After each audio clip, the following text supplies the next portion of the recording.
നമസ്കാരം. Third eye ന്യൂസിലേക്ക് സ്വാഗതം. മോട്ടോർ വാഹന വകുപ്പ് ഉദ്യോഗസ്ഥരെ സസ്പെൻഡ് ചെയ്ത നടപടിയിൽ പ്രതിഷേധം ശക്തമാക്കി വകുപ്പ് ജീവനക്കാരുടെ സംഘടനകൾ. ഇതിന്റെ ഭാഗമായി ഇന്ന് സംസ്ഥാന വ്യാപകമായി പ്രതിഷേധ ദിനമായി ആചരിക്കും. കറുത്ത ബാഡ്ജ് ധരിച്ചായിരിക്കും ജീവനക്കാർ ജോലിക്കെത്തുക. തിങ്കളാഴ്ച മുതൽ വാഹനങ്ങൾക്ക് പെറ്റി നൽകുന്നതിൽ നിന്ന് ഉദ്യോഗസ്ഥർ വിട്ടുനിൽക്കുമെന്നും സംഘടനകൾ അറിയിച്ചു. ഇതോടെ സംസ്ഥാനത്ത് സീറോ ചലാൻ എന്ന രീതിയിലുള്ള പ്രതിഷേധത്തിനാണ് തീരുമാനം. റോഡ് സുരക്ഷാ പ്രവർത്തനങ്ങളിൽ മാത്രമായി ഉദ്യോഗസ്ഥരുടെ സേവനം പരിമിതപ്പെടുത്തും. AI ക്യാമറകൾ കണ്ടെത്തുന്ന നിയമലംഘനങ്ങൾക്ക് ചലാൻ നൽകുന്നതിനുള്ള അംഗീകാരവും മോട്ടോർ വെഹിക്കിൾ ഇൻസ്പെക്ടർമാർ നൽകില്ല. നിലവിൽ AI ക്യാമറ ചലാനുകൾക്ക് അന്തിമ അനുമതി നൽകേണ്ടത് MVIമാരാണ്. വകുപ്പിലെ ഡ്രൈവർമാരുടെ കുറവ് കാരണം പല സ്ഥലങ്ങളിലും MVIമാരാണ് ഔദ്യോഗിക വാഹനങ്ങൾ ഓടിക്കുന്നത്.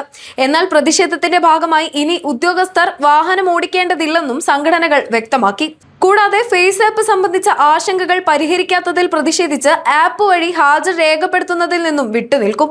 മോട്ടോർ വാഹന വകുപ്പിലെ ജീവനക്കാരുടെ സംഘടനകളായ KAMVIA, KMVDGOA എന്നിവയുടെ നേതൃത്വത്തിലാണ് പ്രതിഷേധം.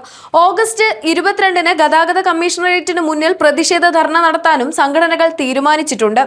പത്തനംതിട്ട അടൂരിൽ പ്രളയ രക്ഷാപ്രവർത്തനത്തിനെത്തിയ വാഹനത്തിന് മോട്ടോർ വാഹന വകുപ്പ് ഉദ്യോഗസ്ഥർ പിഴ ചുമത്തിയെന്ന ആരോപണമാണ് വിവാദങ്ങൾക്ക് തുടക്കമിട്ടത്.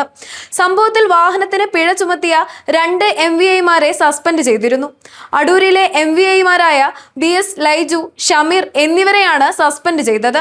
എന്നാൽ പ്രളയ രക്ഷാപ്രവർത്തനത്തിനിടെയല്ല, പതിവ് വാഹന പരിശോധനയ്ക്കിടെയാണ് പിഴ ചുമത്തിയതെന്നാണ് ഉദ്യോഗസ്ഥരുടെ വിശദീകരണം.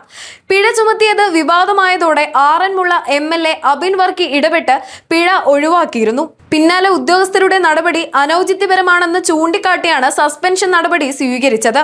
ഇതോടെയാണ് മോട്ടോർ വാഹന വകുപ്പിലെ സംഘടനകൾ പ്രതിഷേധം ശക്തമാക്കിയത്.